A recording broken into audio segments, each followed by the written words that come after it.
brought to you by AC Designs and by Rhino Shield.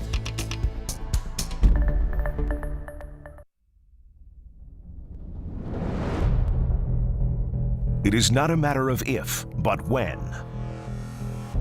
Hurricane Floyd remains an extremely dangerous hurricane at this hour, with winds very near Category 5 status.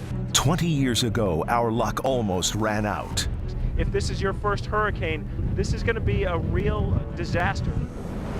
Hurricane Floyd spared the first coast, but others in the southeast weren't as lucky. The strong Category 4 hurricane is marching toward the U.S.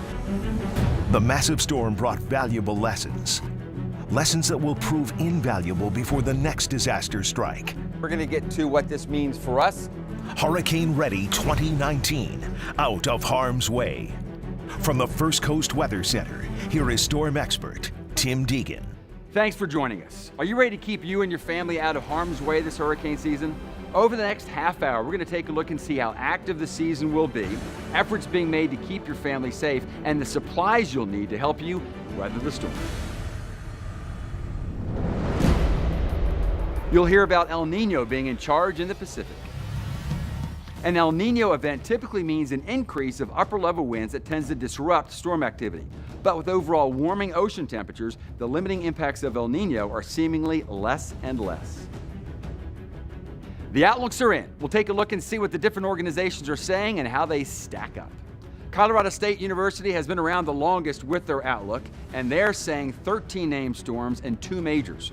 On the other hand, the weather company's forecasting 14 named storms, 7 hurricanes, and 3 majors. When we stack these numbers up against the 30-year averages, all signs point to a season that would be slightly above average. But it only takes one to uproot a community. Bo Zimmer has been touring the Panhandle to see how some are still struggling to pick up the pieces after Michael's devastation. This is how people remember Mexico Beach. Video produced by the local tourism board showing the family-friendly community loved by so many. This is Mexico Beach today.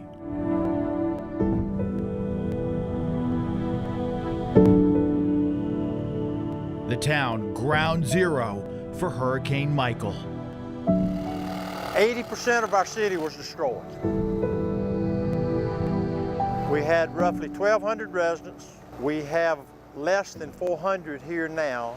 Mexico Beach Mayor Al Cathy is owner of the town's hardware store. Okay. One of the few businesses to reopen and actually flourishing after the storm.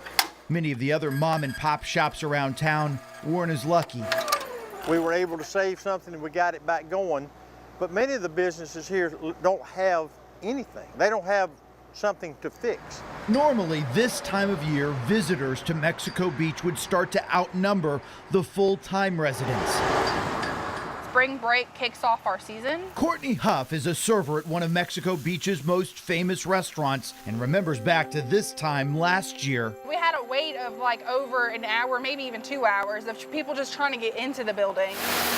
Now, Mango Marley's is operating out of a food truck in front of their badly damaged building. And now we're remodeling. The throngs of beachgoers replaced by construction crews. It makes me smile, like seeing them actually get food and like a hot meal. But even all the workers won't make up for business lost.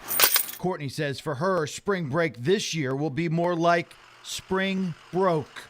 It's gonna be probably very sad and dead and just not a lot of people.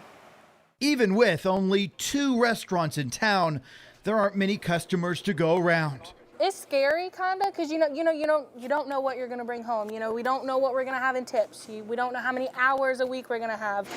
Sarah Rhodes works at the local pizza shop, the only other restaurant back open. I mean, we went from having 9 people, we only got 2 workers now. I mean, that's all we need for as slow as we are.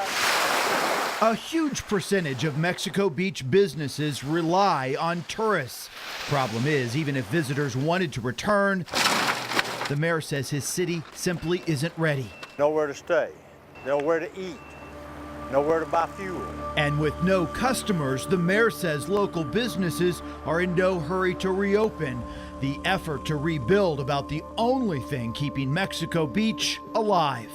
Our biggest need right now is an absolute commitment that FEMA and the state of Florida is going to supply the resources money-wise to keep our people working. Those from here say while Mexico Beach may never look exactly the same, they have no doubt this community will once again be a special place. It's just going to take a lot of time. And there are disasters everywhere. We are a small dot on the map, but our needs, our cares, our concerns are just as great as if this had happened in Miami, if it had happened in New Orleans. It's a smaller scale, no question now, no question. But for those people that care about Mexico Beach, we want people to know, don't forget us. That's what I've told the president, I've told the governor, I've told the FEMA director. Thank you for coming, don't forget us. When we come back, we're going to take you into the hurricane. We're going to experience the damage that each category of a hurricane can produce. But before we head to the break, can you answer this hurricane-ready question? An El Nino event means there will be less tropical activity in the Atlantic Basin. True or false? The answer after the break.